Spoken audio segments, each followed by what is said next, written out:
जय स्वामी समर्थ. श्री स्वामी समर्थ. जय जय स्वामी समर्थ.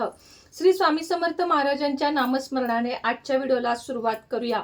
व्हिडिओच्या टायटलवरून आणि सुरुवातीला दाखवलेल्या क्लिपवरून तुमच्या सगळ्यांच्या लक्षात आलं असेल की आजचा व्हिडिओ कशावर आहे. आजचा व्हिडिओ आहे लक्ष्मी कुंचन या सेवेबाबतीत सखोल माहिती तुम्हाला देण्यासाठी. बऱ्याच मैत्रिणींपर्यंत अजून लक्ष्मी कुंचन काय आहे, धनलक्ष्मी कुंचन ज्याला आपण म्हणतो ते काय आहे, किंवा त्याची सेवा कधी करावी, कशी करावी, किती शुक्रवार करावी, उद्यापन करावे का, किंवा मध्ये आधी अडचण आली तर काय करावी, या सेवेचे फायदे काय आहेत, या सेवेची एकदम अचूक पद्धत काय आहे, या सगळ्याची माहिती आज आपण या धनलक्ष्मी कुंचन विशेष या व्हिडिओमध्ये घेणार आहोत. सगळ्यात आधी लक्षात घ्या मैत्रिणींनो, धनलक्ष्मी कुंचन ही सेवा माता लक्ष्मीला समर्पित आहे. धनलक्ष्मी, धनधान्य. आपल्या घरामध्ये दोन गोष्टी आपल्याला खूप गरजेच्या असतात, धन आणि धान्य.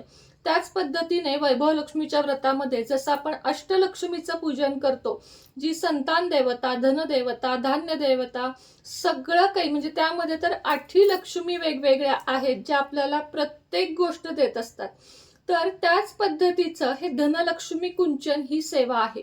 ही सेवा आता आपल्याकडे साधारण 3 वर्ष महाराष्ट्रात प्रचलित झाली आहे. त्याच्या आधी सुद्धा बऱ्याच स्त्रियांना याबाबत माहिती होती, पण प्रचार झालेला नव्हता. आता आम्ही काही 3-4 युट्यूबर आहोत ज्यांच्यामुळे ही सेवा जास्तीत जास्त पसरली आणि हो त्याचे फायदे सुद्धा अमाप झाले. फायदे म्हणजे काय, तर कुणाकुणाचे अगदी खरं सांगते कोटीचे घर झाले, कुणाचे लाखोंचे घर झाले, कुणाच्या मुलांचं लग्न झालं, कुणाला जमीन घेण्याचा फायदा झाला, किंवा कुणाला वेगवेगळे म्हणजे प्रत्येकाच्या इच्छेप्रमाणे अगदी पुत्रप्राप्ती, मुलगी मुलगा, पुत्रप्राप्ती म्हणजे काय तर ते सुद्धा फायदे झाले, लग्न जमण्यासाठी फायदे झाले. असे विविध प्रकारचे फायदे या धनलक्ष्मी कुंचन सेवेमुळे होतात. आता मला तुम्हाला यातून काय सांगायचंय की सेवेमुळं होतात. माझ्या या शब्दावर जोर द्या, सेवेमुळं होतात. कुंचनच्या ग्लासमुळं होतात का, नाही, सेवेमुळं होतात. मात्र आपण या ग्लासमध्ये, कुंचन पात्रामध्ये किंवा ग्लास म्हणा, यामध्ये अशा काही वस्तू भरतो मंत्र म्हणत की ज्यामुळे या सेवेचा जास्त फायदा होतो. थोडक्यात तुम्हाला सांगायचं तर आता हा ग्लास आहे, अगदी हा म्हणजे आपण जो पाणी पितो तोच ग्लास आहे.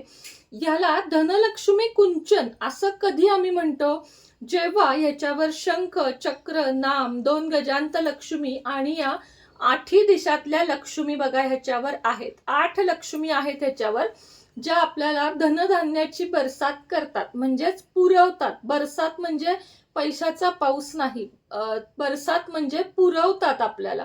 आता काही जण म्हणतात की असा कुंचन नको, इथं जोड पाहिजे, पळीपात्र पाहिजे, किंवा किंवा काय काय अनेक इंस्टाग्रामवर असे अनेक येतात, अनेक जातात, व्हिडिओ बनवतात, पुन्हा दिसत नाहीत. त्यांचं प्रत्येकाचं म्हणणं असतं की आम्ही वर्षानुवर्ष ही सेवा करतो, पण ही सेवा आणण्याचं काम त्या व्यक्तींनी केलेलं नसतं. तर आपल्या सगळ्यांचे व्हिडिओ बघून काही लोक थोडीफार जागृत झालेली असतात आणि कुंचनचा प्रचार करतात. चांगली गोष्ट आहे.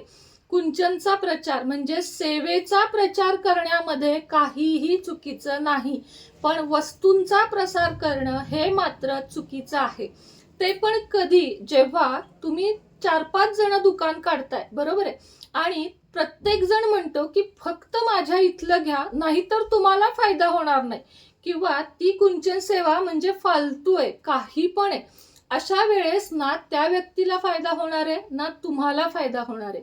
तुम्हाला जिथून आवडेल, आता समजा 5 दुकानदार आहेत, त्यातल्या माझं एकाच दुकानात पाऊल गेलं म्हणजे तो दुकानदार वाईट आणि बाकीचे चांगले आहेत का, अजिबात नाही. सगळ्यात पहिलं कुठल्याही सेवेमध्ये एकमेकाला नावं ठेवणं हेच चुकीचं आहे की फक्त माझ्याकडचं चांगलं. हे वाक्य माझ्या बुद्धीला आजपर्यंत कधीच पटलेलं नाहीये. तुम्ही माझ्याकडून घ्या किंवा अजून 3-4 जणी विकतात त्यांच्याकडून घ्या, मर्जी तुमची, पैसा तुमचा.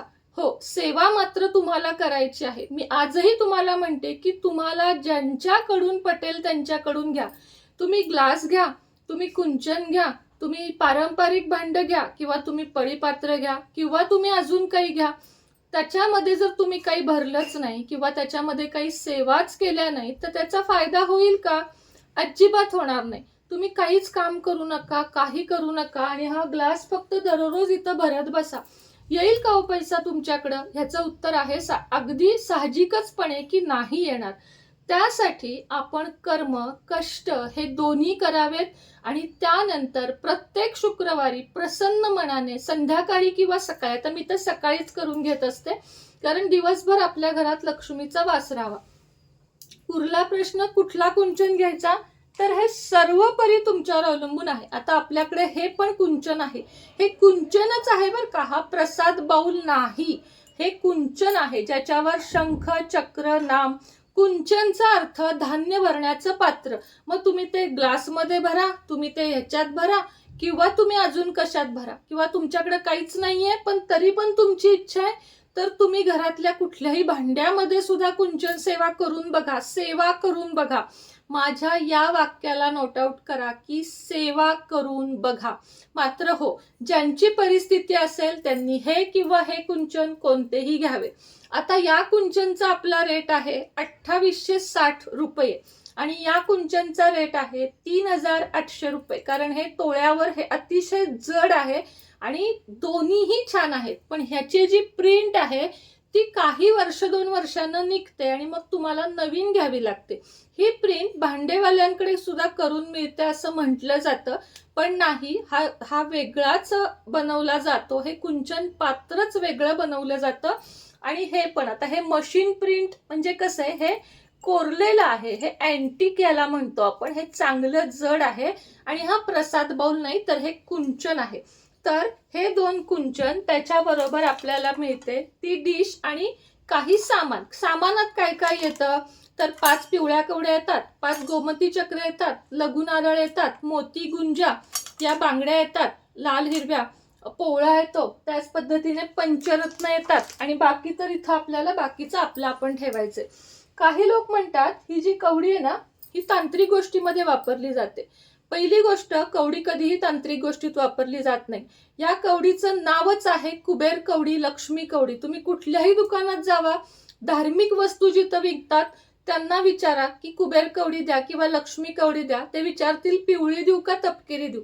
ही आहे कुबेर कवडी, ज्याची मी पूजा गेले कुंचनच्या आधीपासून कवड्यांची पूजा मी करते, पिवळ्या तपकिरी दोन्ही, अगदी दोन्ही करते. म्हणजे मी तंत्र करते का? नाही, मी पूजा करते. म्हणून प्रत्येक जण आपापली जाहिरात करण्यामध्ये इथं गुंतलेला आहे. प्रत्येक जण पैसे काढण्यासाठीच बसलेला आहे, हे अगदी नक्की आहे. जोपर्यंत बाजारात कुंचन नव्हतं तोपर्यंत या कुंचनला वाईट म्हणणं, त्या कुंचनला वाईट म्हणणं हे प्रकारच घडत नव्हते. पण जसं जसं कुंचन सेवा स्त्रियांपर्यंत जाऊ लागली, बऱ्याच युट्यूबरचे अगदी शॉप्स सुद्धा आहेत की त्यांनी त्याच्यातून प्रगती केली, लोकांना प्रगती होण्यासाठी उत्स्फूर्त केलं आणि त्यानंतर काही 1, 2, 3 जण निघाले जे या कुंचनला सर्रास चुकीचं ठरवून ते कुंचन बरोबर म्हणतात. आता ज्या महिलांनी 2000, 3000, 5000, 7000, 12000 एवढाले पैसे कुंचनला घालवलेले आहेत, त्यांनी एक जण कुणीतरी येतो किंवा येते आणि या कुंचनला चुकीचं म्हणते, मग ते सगळे पैसे बुडीत घालून नवीन कुंचन घ्यायचं का? अजिबात गरज नाही. तुमची सेवा महत्वाची आहे. प्रत्येक शुक्रवारी आणि पौर्णिमेला सकाळी लवकर उठून चांगले स्वच्छ कपडे घालून देवाची पूजा करून घ्यावी, तुपाचा दिवा, तेलाची समई लावून घ्यावी, ही डिश घ्यावी, डिशमध्ये पैसे ठेवावेत जसे मी ठेवले आहेत. त्याच्यानंतर त्यामध्ये तो कुंचनचं पात्र, ग्लास ठेवावा, हळदी कुंकू त्यामध्ये वाहून घ्यावे, बाहेरच्या चिन्हांना पण हळदी कुंकू वाहून घ्यावे, त्यामध्ये तांदूळ व्हावेत. असे व्हा. कुणीतरी मला म्हटलं होतं असं वाहत नाहीत, काही नाही, शिवाला सुद्धा शिवामूठ अशी वाहिली जाते, असे वाहिले काय ना असे वाहिले काय, बरं असे व्हा.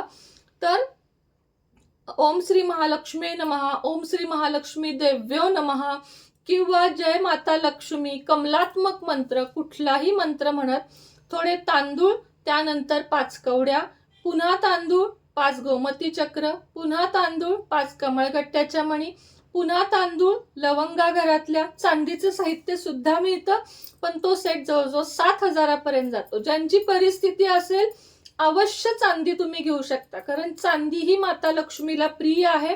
आपण जसं पैंजण घालतो, बांगड्या घालतो, कानातलं घालतो, गळ्यातलं घालतो, तसं लक्ष्मीला अलंकार म्हणून चांदीचं हळकुंड, चांदीचा लघुनारळ, चांदीच्या लवंगा, हे जर तुमची परिस्थिती असेल 7,000 रुपये सेटला घालवण्याची, माझ्याकडेही मिळेल, तुम्ही घेऊ शकता.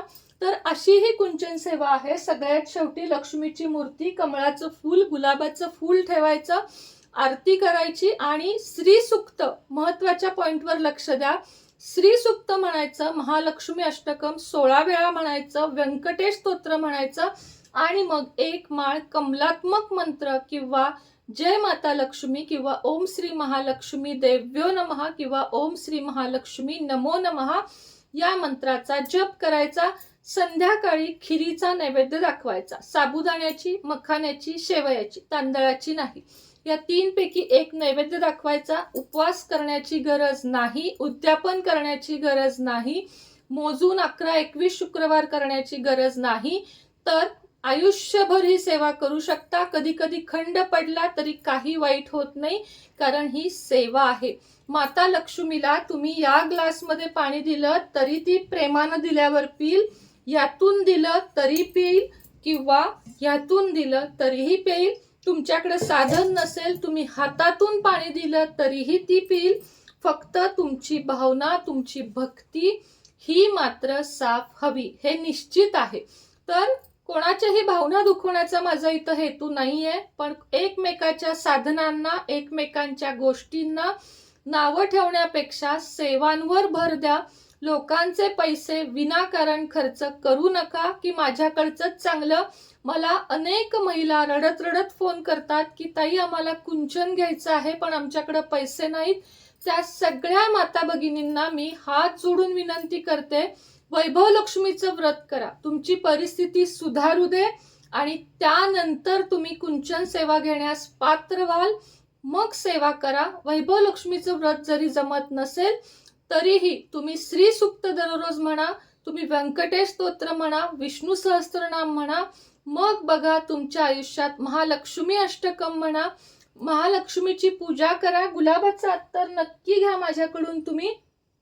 हे अत्तर स्वतःला लावा, त्यानंतर माता लक्ष्मीला लावा. आणि वस्तूंमध्ये गुंतण्यापेक्षा मी स्वतः विक्रेती आहे, पण मी असे कमेंट सुद्धा येतील बघा. आता मी व्हिडिओ केल्यावर की हो ताई तुम्ही मला हा सल्ला दिला होता 3 दिवसापूर्वीच आहे, की ती ताई म्हटली माझ्याकडे पैसेच नाही आहेत ताई, माझ्या खात्यावर आत्ता 700 रुपये आहेत, काय करू. त्यावेळेस मी ज्यांची परिस्थिती असते त्यांना म्हणते थोड्या दिवसानं घ्या, ज्यांची नसती त्यांना मी म्हणते तुम्ही आधीच कर्जात आहात, अजून कर्जात बुडू नका, तुम्ही महालक्ष्मीची सेवा करा, तुम्ही याची सेवा करा, कशाची, वैभव लक्ष्मीची सेवा करा. ज्यांची पात्रता आहे त्यांनी 100% कुंचन सेवा करावी. पण ज्या माता भगिनींची परिस्थिती नाही त्यांनी कुंचन नाही घेतला तरी चालेल. अनेक सेवा सुविधा, अनेक वस्तू वेगवेगळ्या पण आहेत, त्यामुळे तुम्ही फक्त सेवेला भर द्या. मात्र हो, माता लक्ष्मीची मूर्ती तुमच्या देवघरात असावी. भगवान नारायण आणि माता लक्ष्मी यांची एकत्रित पाय दाबताना मूर्ती तुमच्याकडे असावी आणि ती पण अभिमंत्रित केलेली चांगल्या क्वालिटीची असावी, पोकळ नसावी. त्या तुम्हाला माझ्याकडे हव्या असतील तर नक्कीच मिळून जातील. श्री स्वामी समर्थ.